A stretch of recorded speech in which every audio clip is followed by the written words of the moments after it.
Olá e boas-vindas a esta nossa análise visual e de alto rendimento. Vamos direto ao ponto porque hoje a gente vai dissecar as transformações históricas e pedagógicas que, literalmente, despencam em provas de concursos públicos para professores de educação física. A transição daquele modelo mais rígido e tradicional para a abordagem construtivista e interacionista não é só uma mudancinha de método, não. É uma reorientação teórica profunda. E para quem busca a tão sonhada aprovação, dominar essa evolução é absolutamente fundamental. Bora lá? Certo, vamos dar uma olhada no nosso roteiro para dominar essa progressão teórica. A gente passa pela transição dos paradigmas históricos, depois entra na epistemologia de Piaget e Vygotsky, avança para a abordagem de João Freire, discute o papel do jogo e do erro, dá uma olhada na metodologia TGF1 na prática e fecha com a avaliação e a BNCC. Iniciando a nossa sessão 1, transição de paradigmas históricos, a evolução da educação física. Olha, se tem um tema que as bancas examinadoras simplesmente amam, é esse. Acompanhando a linha do tempo, a gente vê muito bem como a educação física no Brasil deixou para trás aquelas raízes puramente médicas e militares. Ali, entre os anos 30 e 50, o que mandava era a lógica higienista e militarista. Já nas décadas de 60 e 70, o foco deu uma guinada para o esportivismo e para o famoso modelo tecnicista. Mas o grande divisor de águas mesmo foi a crise dos anos 80. Foi ela que catalisou todo aquele movimento de renovação. O modelo exclusivista finalmente começou a ceder espaço para as abordagens construtivistas e críticas, desaguando nessa perspectiva cultural e plural do século XXI, que foca na formação cidadã. E ter essa síntese em mente vale ouro na hora de resolver as questões. Quando a gente contrasta esses períodos, a mudança na visão sobre o corpo fica muito nítida. É só pensar o seguinte: aquele corpo que antes era visto apenas como um instrumento de força e defesa e mais tarde como uma máquina de execução técnica pura e simples, passa, a partir dos anos 80, a ser compreendido como um sujeito histórico e cheio de capacidade cognitiva, ou seja, o objetivo pedagógico muda da água para o vinho. Sai de cena a busca exclusiva pelo rendimento mecânico e entra contudo o foco no desenvolvimento humano integral. Avançando para a seção 2, Epistemologia. Piaget e Vygotsky, os grandes titãs da cognição. Vamos ver como o conhecimento se constrói na visão clássica de Jean Piaget.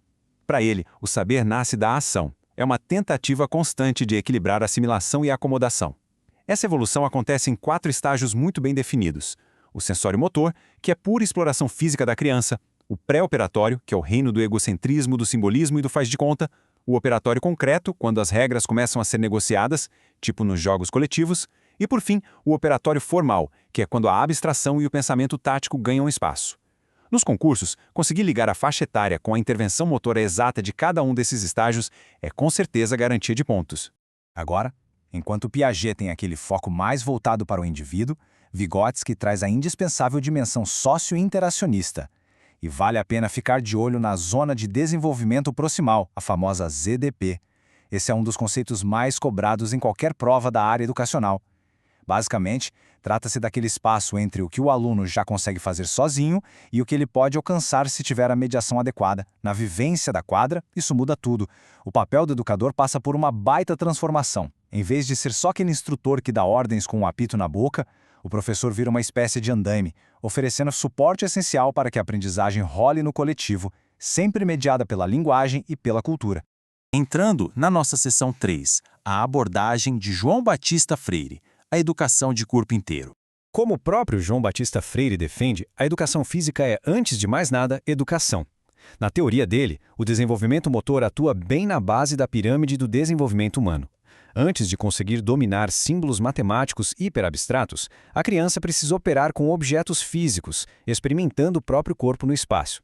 A grande engrenagem que faz essa cognição girar é o jogo simbólico, o brincar, a fantasia. Para Freire, o movimento é carregado de afeto e significado, provando de uma vez por todas que é impossível separar o desenvolvimento físico do intelectual. Tudo caminha junto.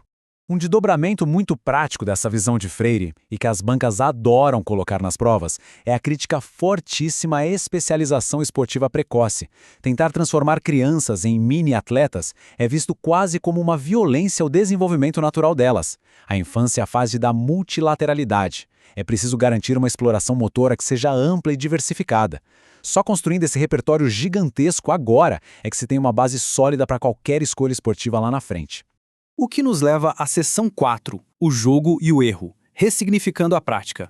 E isso ilustra perfeitamente a essência daquelas pegadinhas clássicas de múltipla escolha. De um lado, a gente tem a visão tecnicista tradicional. Nela, o erro é quase um pecado, uma falha que precisa ser eliminada através daquela repetição mecânica exaustiva, com o professor apenas dando feedbacks puramente corretivos. Do outro lado, o construtivismo vira o jogo. O erro passa a ser encarado como uma hipótese provisória, um degrau super necessário para o aprendizado acontecer. O professor abandona a postura de ditador de regras e passa a usar a mediação interrogativa. Em vez de simplesmente dizer "está errado, faz assim", a pergunta passa a ser "por que será que a bola não chegou na cesta?". É uma mudança completa de postura na hora de conduzir a aula.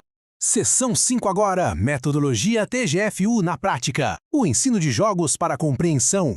O modelo esportivo mais engessado ensina primeiro o fundamento técnico isoladão, tipo aquela fila interminável para treinar passe, para só bem depois colocar a turma no jogo de verdade. A metodologia TGFU pega essa lógica e inverte completamente. Todo o ciclo começa com um jogo modificado. O aluno joga, aprecia a dinâmica e é ali, no meio daquele caos maravilhosamente controlado, que a consciência tática desperta. A partir do momento em que se percebe o que é preciso fazer para superar a defesa adversária e se toma uma decisão, a necessidade da execução técnica do movimento aparece de forma natural. A vontade de aprender o como fazer surge porque finalmente se entendeu o porquê fazer. E vamos para a última etapa, a seção 6, avaliação e a BNCC. Documentando a praxis. Quando falamos de avaliação construtivista, aqueles antigos testes biométricos focados puramente em medir quantos gols alguém fazia ou a velocidade numa pista ficam no passado. O foco passa a ser totalmente qualitativo e processual. A gente usa a observação sistemática para medir o nível de autonomia, a autoavaliação para estimular a metacognição, a roda de conversa para checar a apropriação dos conceitos e o portfólio para documentar toda a trajetória escolar. O que interessa de verdade não é a marca no cronômetro, mas sim avaliar como cada indivíduo resolve os problemas táticos e como se relaciona com os colegas. Um ponto que merece muita atenção, pois é um pilar indispensável para gabaritar a prova, diz respeito às 3 dimensões do conhecimento. Elas formam a espinha dorsal, desde os antigos PCNs até a atual BNCC. A dimensão procedimental é o saber fazer, a execução motora propriamente dita. A dimensão conceitual é o saber sobre, ou seja, o entendimento técnico e o contexto histórico da prática. E a dimensão atitudinal é o saber ser, que engloba os valores éticos e o respeito vivenciados no calor do jogo. É sempre bom lembrar que, na prática pedagógica, essas 3 dimensões caminham de mãos dadas, de forma indissociável. E é exatamente aqui que todas essas ideias convergem na Base Nacional Comum Curricular sobre o poderoso conceito de cultura corporal de movimento. O objeto de conhecimento transcende a mera ginástica repetitiva ou esporte restrito e se expande para abraçar uma vasta gama de produções humanas. As lutas, as danças, as práticas de aventura, os esportes. A prioridade máxima da BNCC é garantir o protagonismo estudantil. A ideia não é que as turmas apenas reproduzam movimentos de forma passiva, mas sim que se apropriem e consigam transformar essas manifestações culturais de forma extremamente crítica e ativa.